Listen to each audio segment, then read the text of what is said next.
Os 7 pecados capitais. Eles existem em cada um de nós e alguns dizem que são parte de nossas almas.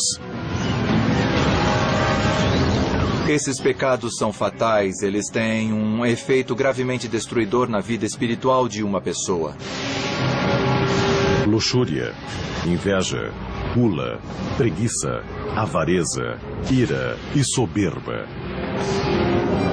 De acordo com a teologia cristã, pecar é simplesmente pensar nesses pecados capitais. A Bíblia diz que o resultado do pecado é a morte. Cada um desses pecados tem uma história secreta revelando como eles se tornaram capitais.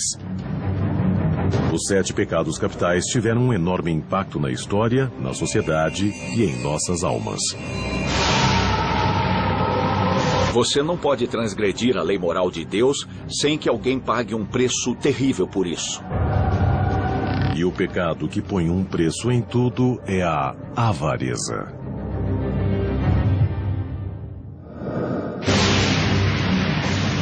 Os 7 pecados capitais são um importante conceito cristão. Contudo, eles não aparecem de fato na Bíblia Sagrada. Eles apareceram primeiro no deserto do Egito, mais de 300 anos depois do Novo Testamento ser escrito. Por volta de 375 d.C., um monge chamado Evagrius Ponticus fez um retiro em um mosteiro cristão. Lá, ele começou a catalogar as tentações da alma humana, criando uma lista das mais perigosas. Evagrius acreditava que podia resumir a lista a 8 terríveis tentações. E a avareza era uma das mais capitais. Evagrius escreveu que a avareza provinha da fome que apareceria em breve, das doenças que nos visitariam, do apuro da pobreza. Os 7 pecados capitais não seriam codificados até 590 d.C., quando o Papa Gregório Magno reexaminou a lista de Evagrius. Ele reduziu a lista para 7, mudando o nome de tentações para pecados e proclamando que eram capitais.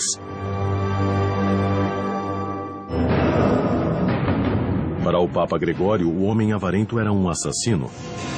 Ele escreveu: aquele que guarda para seu próprio uso o que iria sustentar o pobre está matando todos aqueles que poderiam viver de sua abundância. A avareza, o desejo excessivo ou voraz de um indivíduo por riqueza ou posses. Esse pecado é conhecido por vários nomes: ganância, cobiça e cupidez. Ele leva a atividades proibidas como o acúmulo de bens, traição, corrupção e roubo. Todas as pessoas são suscetíveis à ganância. Todas as pessoas de diferentes classes, tipos e profissões. Os problemas surgem quando nossas posses nos controlam, ao invés de nós controlarmos nossas posses. Um dos primeiros exemplos do poder e da influência do pecado da avareza é encontrado no livro do Velho Testamento, Êxodo. Moisés trouxe os 10 mandamentos de Deus do alto do Monte Sinai e o entregou ao povo judeu. Essas leis básicas de ética se tornariam o código através do qual a fé guiaria suas vidas. Alguns estudiosos religiosos acham que o último mandamento, não deveis cobiçar, põe em perspectiva todas as outras leis de Deus. O último, que é a cobiça, não é uma ação, é um estado de espírito. E a avareza é um estado de espírito de onde brotam todos os outros. Nos comentários de uma antiga lei judaica chamada Talmud, as pessoas se tornam avarentas ou cometem outros pecados por causa de seu impulso maligno, ou Yetzer Hara. Para rebater esse impulso maligno de ganância e egoísmo, o Talmud tornou uma obrigação tomar conta dos demais. No judaísmo, cada comunidade precisa ter o que chamamos de prato da comunidade, basicamente um fundo de caridade. Então, a ideia desde o começo era de que as pessoas que têm possuem uma obrigação de dar para as pessoas que não têm. O judaísmo não é tão voltado para o pecado individual quanto o cristianismo. O judaísmo se preocupa com o pecado porque ele interrompe uma ordem natural e porque a comunidade do povo de Deus é o que importa. Mas apesar dos decretos de Deus e das leis sagradas, o pecado da avareza prosperou na Terra Santa. Em 586 a.C., os babilônios conquistaram Jerusalém. No livro de Jeremias, o profeta interpreta isso como castigo de Deus para uma nação dominada pela avareza. Eu daria suas esposas a um novo homem e as pastagens a novos donos. Do menor até o maior, todos cobiçavam receber. O Velho Testamento não é o único texto antigo a alertar contra a ganância. Por volta de 516 a.C., os ensinamentos de Buda se espalhavam na Índia. O religioso falava muito sobre a ganância.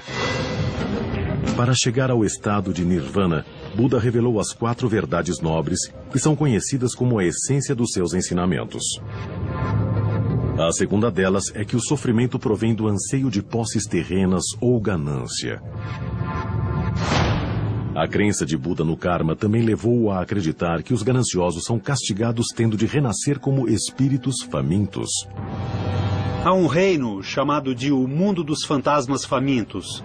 E são seres que não conseguem obter o bastante. E, como resultado, tudo se torna inadequado e nojento. Migalhas. No século III a.C., o taoísmo tinha uma profunda influência na China. O livro central da crença, o Tao Te Ching, atribuído ao filósofo Laozi, denuncia claramente o pecado da ganância.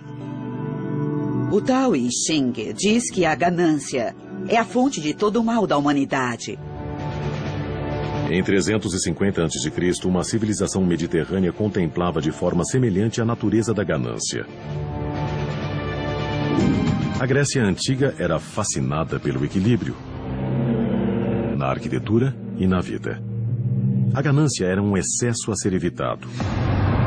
A lenda de Midas é uma descrição popular do pecado da ganância.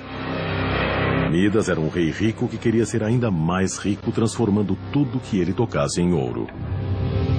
Mas depois que os deuses atenderam seu desejo, Midas acidentalmente transformou sua comida e até sua filha no precioso metal. E percebeu o erro que cometera. Algumas crianças gregas que ouviram a lenda de Midas cresceram pensando melhor na ganância, inclusive Aristóteles, o filósofo a quem se acredita ter formulado o primeiro código de ética no mundo clássico. Aristóteles acreditava que para poder alcançar uma boa vida, o indivíduo deve encontrar o equilíbrio entre o excesso e a deficiência.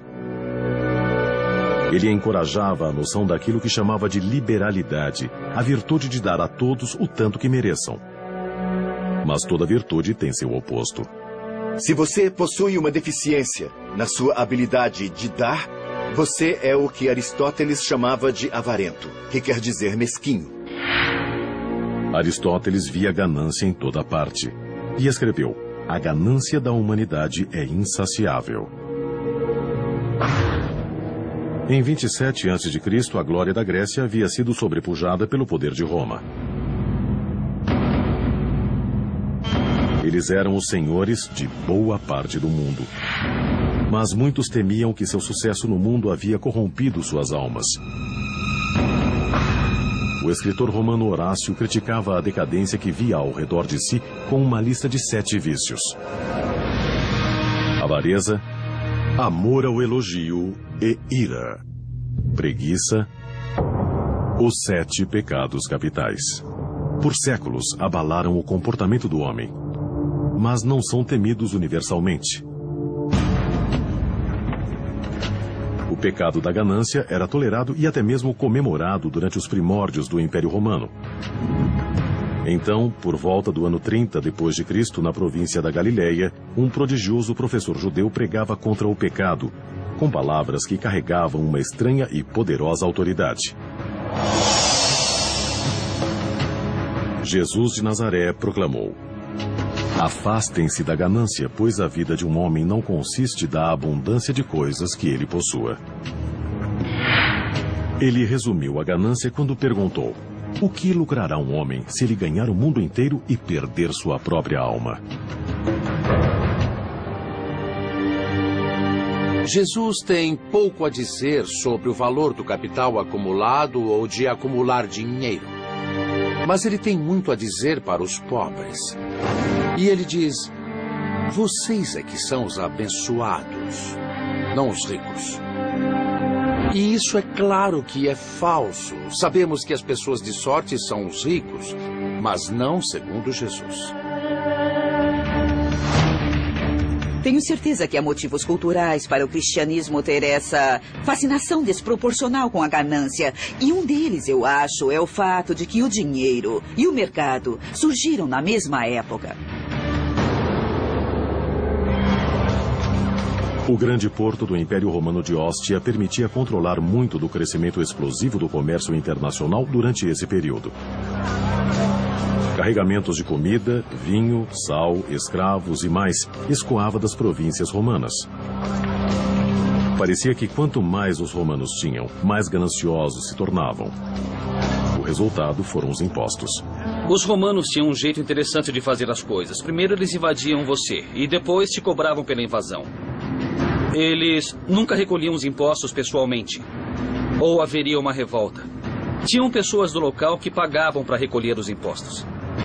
O que precisamos ter em mente é que os coletores de impostos ganhavam dinheiro cobrando a mais. O único jeito de um coletor de impostos ter seu próprio dinheiro era cobrando mais do que o governo exigia. Então, os coletores de impostos sempre cobravam mais das pessoas e acabavam acumulando fortunas, se aproveitando dos fracos, tirando dos pobres. E a condenação de Jesus aos coletores de impostos é primeiro contra aqueles que tiram dos próprios irmãos e irmãs e entregam o dinheiro para um governo estrangeiro. Mas a verdadeira ira de Jesus era contra aqueles que emprestavam dinheiro no Templo de Jerusalém. Esses homens trocavam dinheiro romano pelo siclo, moeda local com a qual os judeus costumavam comprar animais para sacrifício, e por esse serviço cobravam uma taxa. No fundo, eram o mesmo que cambistas num jogo esportivo ou em um show, que cobravam muito mais do que seria cobrado se você, digamos, comprasse o mesmo animal em outro lugar e o trouxesse ao templo. Eles lucravam com isso. Jesus disse que estavam se tornando ladrões. Não faziam apenas negócios, mas negócios sujos. O pecado da ganância teria seu papel no destino de Jesus. Quando ele foi traído e entregue às autoridades por seu seguidor, Judas, foi uma transação financeira. 30 peças de prata não era muito dinheiro. E ele estar disposto a vender Jesus em troca disso demonstra, no fim das contas, que é incrível o que se faz por dinheiro. Quando Jesus foi crucificado, em algum momento durante 26 e 36 depois de Cristo, os gananciosos podem ter sido perdoados, mas os seguidores dele retomaram o ataque ao pecado da ganância.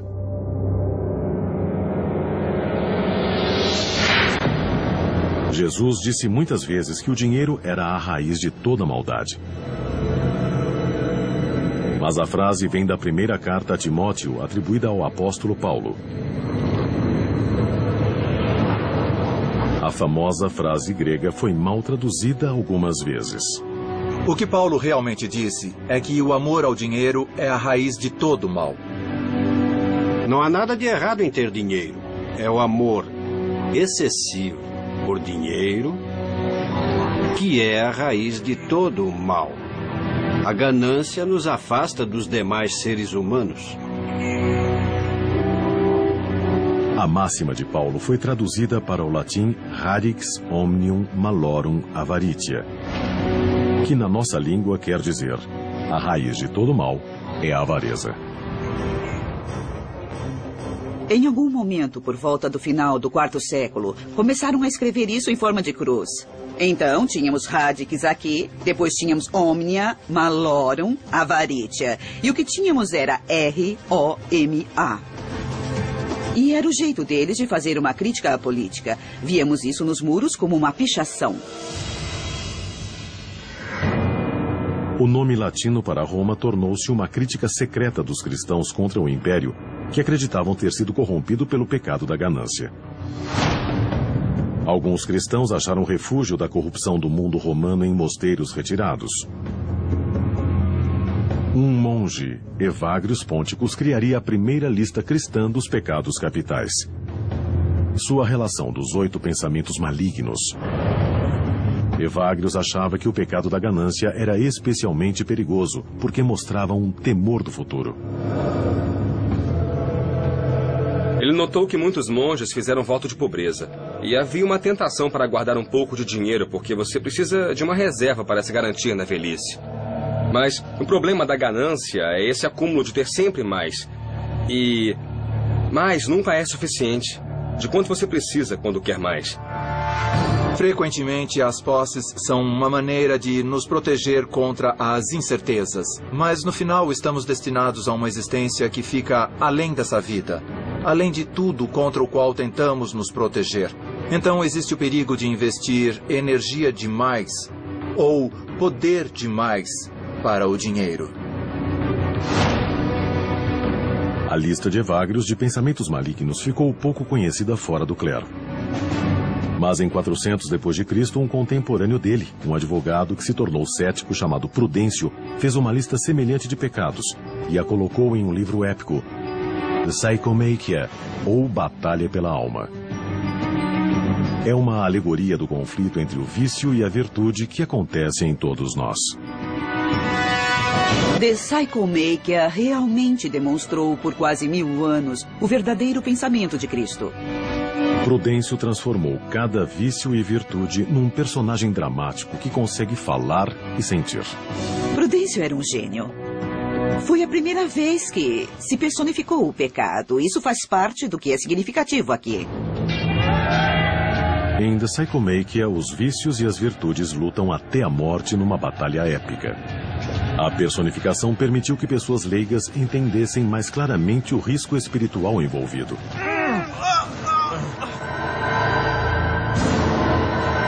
Vários vícios são derrotados e abandonam a batalha, largando suas armas, joias e ouro. Os mortos e feridos são abandonados e seu sangue e sua carne em chamas tomam conta do solo. É nesse ponto que o pecado da ganância, personificado por uma mulher desfigurada, aparece. Então entra esse personagem sorrateiro. E ela tem, segundo Prudêncio, mãos iguais a garras. E ela começa a fuçar sobre os corpos e debaixo de todos os feridos. E ela colhe todo o fruto da batalha. Prudêncio escreve: de todos os vícios não há nenhum mais assustador. Com os braços repletos dos espólios da guerra, a ganância avista um grupo de padres no campo de batalha vindo ajudar as virtudes. Ela tenta convencê-los a abandonar seus votos de pobreza, mas os padres resistem.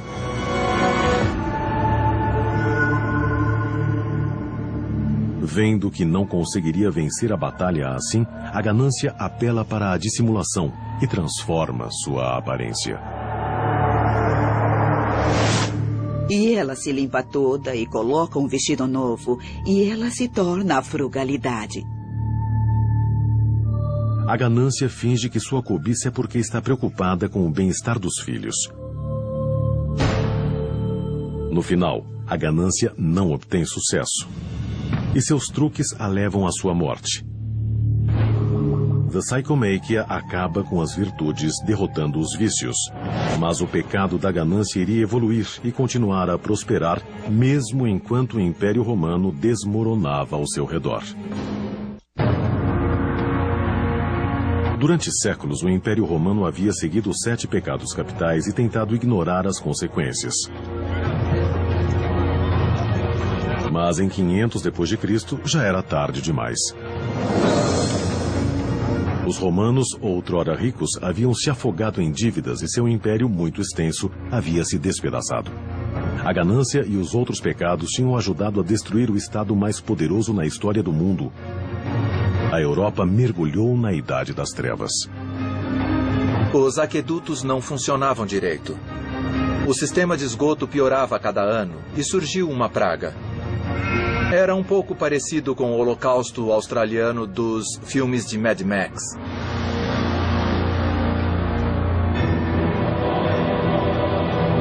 Em 590 d.C., só a autoridade da Igreja mantinha a sociedade ocidental em ordem. Nesses tempos temíveis e preocupantes, Gregório Magno transformou o grupo inicial de tentações dos monges de Evagrius na lista de pecados que conhecemos hoje em dia: luxúria, inveja, gula, preguiça, avareza, ira e orgulho.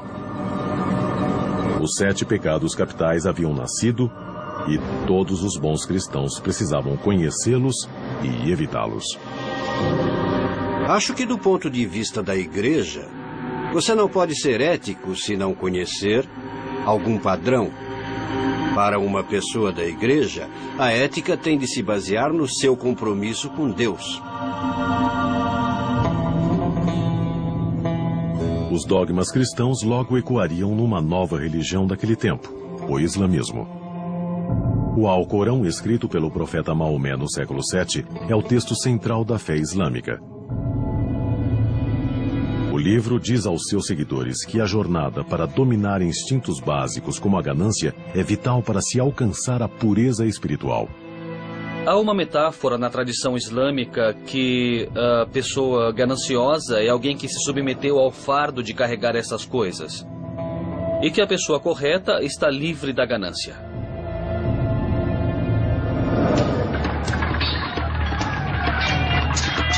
Os muçulmanos e cristãos lutaram entre si durante a Idade Média, principalmente pelo controle do Oriente Médio. As cruzadas foram promovidas com palavras sagradas, mas a ganância também carregava a cruz. Em tempos em que a riqueza significava possuir terras, conquistar a Terra Santa era uma chance de se tornar rico. Talvez o mais conhecido dos cruzados, o rei inglês Ricardo Coração de Leão, encontrou sua morte pelo pecado da ganância. Em 1199, Ricardo atacou um castelo na França em busca de tesouros. Ricardo mandou seu exército para apreender o ouro, e durante o cerco, Ricardo foi atingido por uma flecha no pescoço. Ele morreu de gangrena, mas a causa foi o pecado da ganância. Os castigos para o pecado da ganância são muitos. Em 1306, os ingleses atacaram os rebeldes escoceses no castelo de Kildrummy. Eles subornaram um ferreiro escocês traiçoeiro chamado Osborne. Ele começou um incêndio que destruiu o abastecimento de comida dos rebeldes. Os ingleses tomaram o castelo e Osborne exigiu seu pagamento, tanto ouro quanto ele pudesse carregar. Os ingleses ficaram enojados com sua ganância, derreteram o ouro e o despejaram em sua garganta. Essa terrível morte na vida real ocorreu no mesmo período em que o italiano Dante Alighieri começou sua obra-prima, A Divina Comédia, criando castigos indescritíveis para os pecadores. Nossa noção do inferno não vem essencialmente das escrituras, é de Dante. A história começa com uma visão, quando Dante encontra o escritor romano falecido Virgílio, que o guia para as profundezas do inferno. Lá, ele vê o destino dos pecadores. No quarto círculo do inferno, Dante encontra os gananciosos. Eles empurram para frente e para trás, sempre, grandes pesos que podem ser tão pesados quanto o ouro que tentaram obter em vida. Dante os chama de doentes para dar e doentes para receber, os acumuladores de dinheiro e os esbanjadores de fortunas. Esses pecadores são os dois lados de uma mesma moeda. Ambos são incapazes de controlar seu dinheiro. E então, Dante e Virgílio descem mais fundo no inferno para o oitavo círculo. Aqui, ele encontra os padres pecadores que cometeram o pecado da ganância vendendo indulgências. Indulgências eram basicamente cartas de perdão do Papa. Um pecador comprava uma indulgência que supostamente encurtaria ou até eliminaria seu castigo na vida após a morte. A prática indicava que a ganância agora era uma parte aceitável do exercício da igreja. Dante pune os padres que lucravam com a venda da salvação, enfiando-os de cabeça para baixo no inferno, seus pés incendiados, o inverso do ritual de batismo. Dante e Virgílio seguem para o purgatório, um local de tormento para aqueles cujos pecados podem ser perdoados. Na doutrina católica, o purgatório é um lugar onde os pecados são purificados.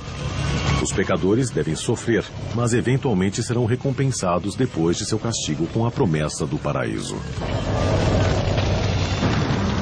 Quando Dante chega ao purgatório, a primeira coisa que ele vê são aqueles que têm permissão para estar no purgatório por causa do pecado da ganância. São aqueles com o rosto contra o chão, repetindo o verso de um salmo, o Salmo 119. Minha alma está apegada ao pó. Eles estão com o rosto voltado para a terra. Não podem se virar e olhar para o monte do purgatório, para onde fica o céu, para ver Deus. Portanto, esse é o maior comentário que Dante faz do que vem a ser o pecado da avareza. O inferno de Dante ajudou a moldar comportamentos sobre o pecado e a ganância nos 500 anos que se seguiram. Mas não foi o bastante para purificar a ganância da igreja, principalmente uma forma de ganância chamada simônia. A simônia era a aceitação de pagamento por serviços eclesiásticos, como a confissão. Por muitos motivos, essa é a pior forma de ganância. Quando a religião estabelecida, quando a instituição em si mesma começa a agir com ganância, não há maneira de se redimir. A crença que se desenvolveu na Idade Média é de que o motivo pelo qual alguns religiosos cometiam os 7 pecados capitais era porque estavam possuídos por demônios. A ganância estava se tornando tão difundida que tinha seu próprio demônio. O nome dele era Memon. Os cristãos conheciam esse nome do Sermão da Montanha, quando Jesus alertou: vocês não podem servir a 2 senhores, Memon e Deus. Escolham um ou outro. Durante a vida de Jesus, Memon era um nome aramaico que significava riquezas ou propriedade. Mas a definição mudaria na Idade Média. Esse termo se tornou um sinônimo de diabo. No estudo da demonologia, Memon renasceria no pensamento cristão como um diabo, literalmente, a cria do inferno da ganância, o inimigo da caridade e o destruidor da paz.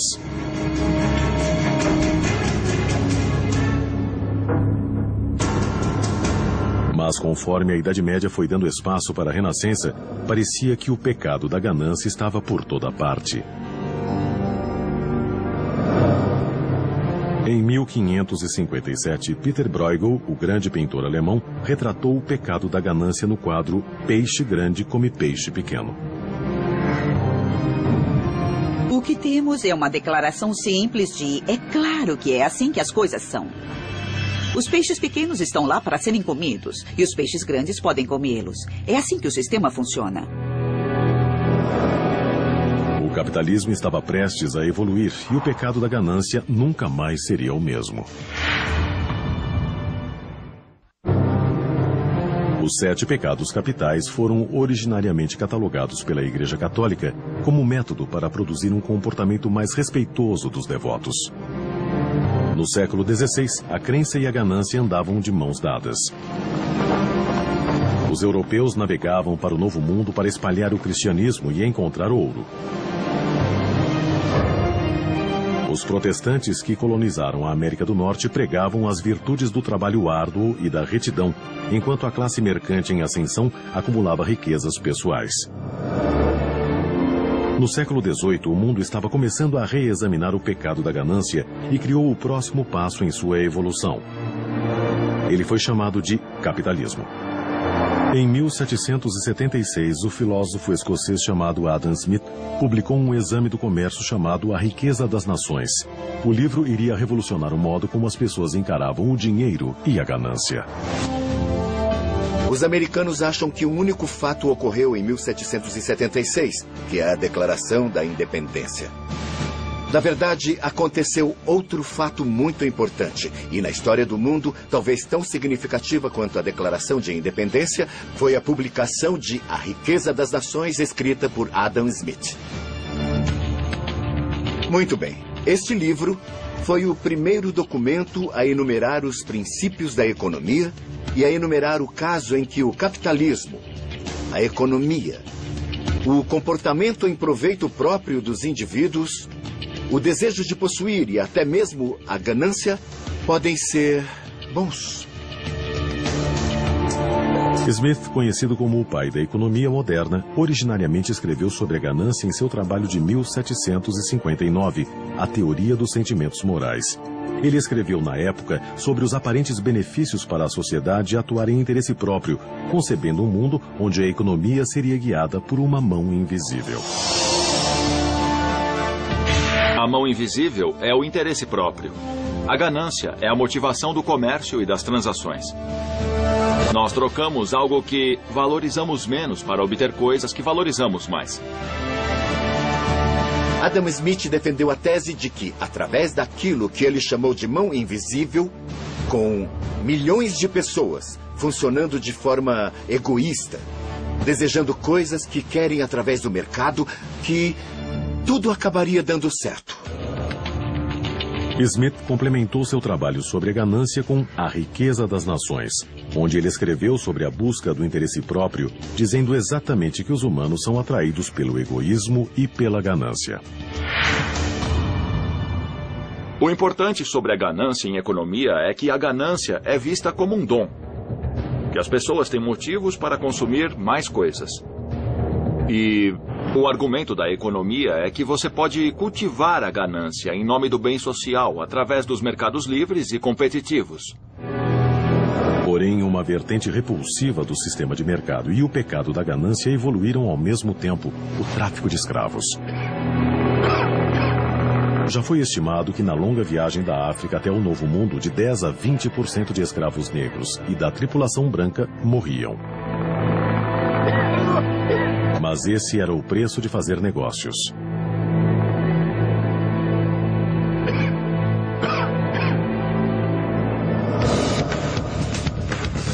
Em 1800, a Revolução Industrial causou outra mudança na concepção de ganância.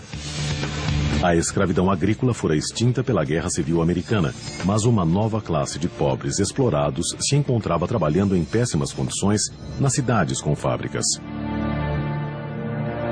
No final do século XIX, os Estados Unidos emergiram como a nação mais próspera no planeta.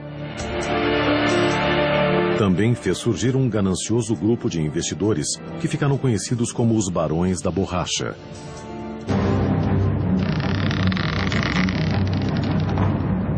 Esse grupo de banqueiros e homens de negócio acumularam fortunas gigantescas com práticas mercantis antiéticas e anticompetitivas. Os Barões da Borracha eram donos das estradas de ferro, donos dos bancos. Eles possuíam tanto na América que nossa liberdade estava sendo restrita e estava em perigo. Um dos mais notórios e inescrupulosos desses homens era Jay Gould. Esse financista nova-iorquino e dono de estrada de ferro sucumbiu ao pecado da ganância em 1869, quando inventou um plano brilhante para manipular o mercado de commodities. Primeiro, Gould incentivou o presidente Ulysses S. Grant a fazer o governo parar de vender ouro. Enquanto isso, Gould comprou secretamente uma grande quantidade de ouro em uma tentativa de encurralar o mercado. O preço do ouro chegou nas alturas, causando impacto no mercado de commodities e, o pior de tudo, o preço do trigo. Gould deduziu que o resultado seria um aumento no preço do trigo, forçando os fazendeiros do oeste a mandar mais para o leste nos trens que pertenciam a ele. Gould controlava tudo: o trigo, os trens e o ouro. Infelizmente para Gould, o presidente Grant percebeu o esquema e instruiu o governo a vender imediatamente 4 milhões de dólares em ouro, matando efetivamente os preços inflacionados. O plano de Gould foi por água abaixo. O relacionamento de Gould com o infame e ganancioso político Ball Street permitiu que ele escapasse da prisão. O pecado da ganância não parece ter afetado Gould nessa vida. Quando ele morreu, estimava-se que sua fortuna era de 72 milhões de dólares. Isso é mais que 1,6 bilhão em valores atuais. O capitalismo sempre carregou em si as sementes do excesso. E ele necessita que as pessoas sejam, de certa forma, ambiciosas, egoístas e, sim, gananciosas. Mas a era abastada dos barões da borracha não sobreviveria. O presidente Theodore Roosevelt, junto com a Suprema Corte, impuseram leis de antitruste que atacavam os homens que ele denominava de malfeitores do bem comum. Queremos um sistema capitalista, mas não queremos que fique tão concentrado nas mãos de poucos. E então, por exemplo, nas primeiras décadas do século XX, tivemos uma era progressista. Tivemos leis de antitruste que interromperam as grandes concentrações de fortunas, como as companhias petrolíferas e as estradas de ferro. Em 1911, a Suprema Corte ordenou ao milionário John D. Rockefeller que dividisse sua companhia petrolífera Standard, um monopólio que controlava 70% das refinarias americanas. A Standard se tornou 34 companhias separadas. As ações das novas companhias subiram depressa e, como Rockefeller tinha ações de todas elas, sua fortuna pessoal triplicou. Rockefeller se tornou o homem mais rico do mundo.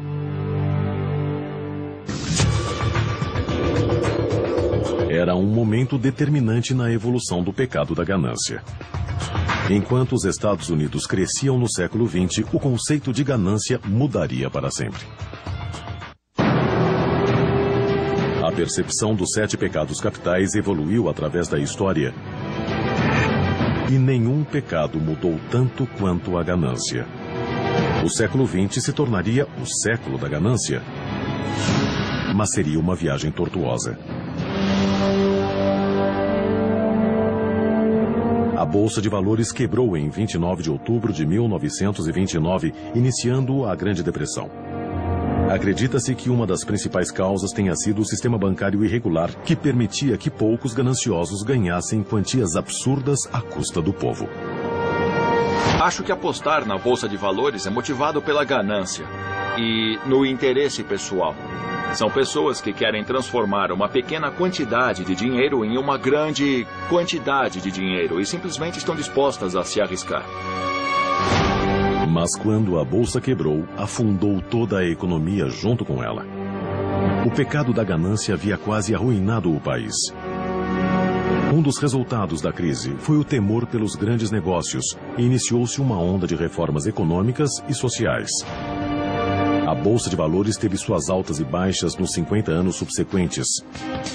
Nos anos 80, os americanos já se sentiam confiantes o bastante para acolher o pecado da ganância. Tivemos os anos 80 e os anos 90, talvez possamos dizer este século, também até agora, o século XXI, que é quando exaltamos não só os desonestos e os empreendedores, mas exaltamos pessoas que obtiveram imensas quantidades de dinheiro e basicamente controlam tudo. A década de 80 ficou conhecida como a da ganância, antes mesmo de terminar. Os Estados Unidos prosperavam, enquanto o governo de Ronald Reagan abaixava impostos, cortava gastos sociais e desburocratizava os negócios. A ganância pode destruir a política. Os ricos, as corporações ricas conseguem benefícios para si mesmas, subsídios, ganhos corporativos, isenção de impostos. O filme de 1987, Wall Street, ilustrou bem isso quando o personagem principal, Gordon Gekko, interpretado por Michael Douglas, anuncia que a ganância é boa e os americanos parecem concordar. Atualmente, 50% dos americanos possuem ações. Nós iremos ficar ricos um dia desses e, portanto, temos de investir em ações. Mas milhões de pessoas estão tentando lucrar no mercado ao mesmo tempo. Eles não conseguem, porque eles são o mercado. As escrituras dizem que a ganância é pecaminosa. Mas alguns cientistas afirmam que a ganância é natural. Não é uma tentação do diabo, mas resultado da nossa própria neurologia. Cada ação que praticamos se baseia na descarga de neurônios em nosso cérebro. Ressonâncias magnéticas e tecnologia sofisticada revelam exatamente o que acontece quando o cérebro humano se torna ganancioso. Deixe-me definir isso como querer muita coisa. Basicamente, sabemos muito bem o que é querer muita coisa e quando conseguimos algo, recebemos uma dose de um neurotransmissor chamado dopamina que o faz se sentir bem. Animais apertam alavancas que aumentam sua dose de dopamina e isso pode até matá-los, mas continuam puxando a alavanca. Então, por que não começa clicando em Start? Tudo bem. Quanto maior a bexiga, mais dinheiro eu ganho. Exato. Tudo bem. Nesse teste comportamental, os indivíduos enchem uma bexiga gerada por computador. Quanto maior ela fica, mais dinheiro eles ganham. Mas se o indivíduo ficar ganancioso demais, a bexiga estoura e eles perdem tudo.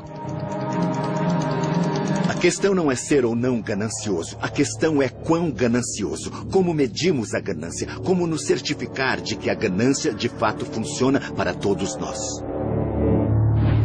Para avaliar como a ganância influencia as negociações financeiras, o doutor em economia da Universidade de Penn State, Gary Bolt, utiliza um teste fascinante chamado o jogo do ultimato.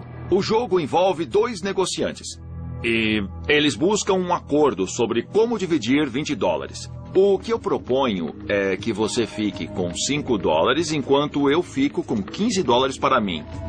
Você pode aceitar ou rejeitar esses $5. Se você o aceitar, a pilha se divide. De acordo com isso, 15 e 5. Se você rejeitar, nós dois acabamos sem nada. É isso. Essas são as regras. Nada de segunda chance. Joguem uma única vez. Quase metade dos que fazem a proposta são tomados pelo pecado da ganância e oferecem o valor mais baixo possível. Quase a mesma quantidade dos testados aceita a oferta mais baixa, contanto que ganhem algo. Talvez os dois lados sejam gananciosos, mas alguns são menos ambiciosos. Cerca de 10% têm uma reação diferente à ganância. Eles insistem em dividir meio a meio e estão dispostos a acabar sem nada do que aceitar o que consideram uma proposta injusta. Acho que cada um deve ganhar a mesma quantia de dinheiro, independente de qualquer coisa. Esse grupo parece rejeitar o pecado da ganância por completo. Mas essas pessoas estão realmente renunciando à ganância ou é apenas uma questão de definição? Pode ser que a noção tradicional de ganância por bens materiais simplesmente necessite ser ampliada. As pessoas querem bens materiais, mas também querem bem-estar social. Querem ser tratadas de forma justa. Elas querem muitas coisas para si mesmas. Querer alguma coisa. Esse desejo é a faísca que desperta o diabo ou o DNA é o maior responsável pelo pecado da ganância? Eu acredito que a ganância seja algo que todo mundo possua. Portanto, faz parte da constituição biológica. Mas se a ciência provar que a ganância faz parte do nosso DNA, isso realmente significa que não temos controle sobre ela? O Papa Gregório e Evagrius diziam que a ganância é maligna. Os barões da borracha e ícones de Hollywood diziam que a ganância é boa. Qual deles está certo? Independente da resposta, uma coisa é certa. Ganância. Nós nunca vamos derrotá-la.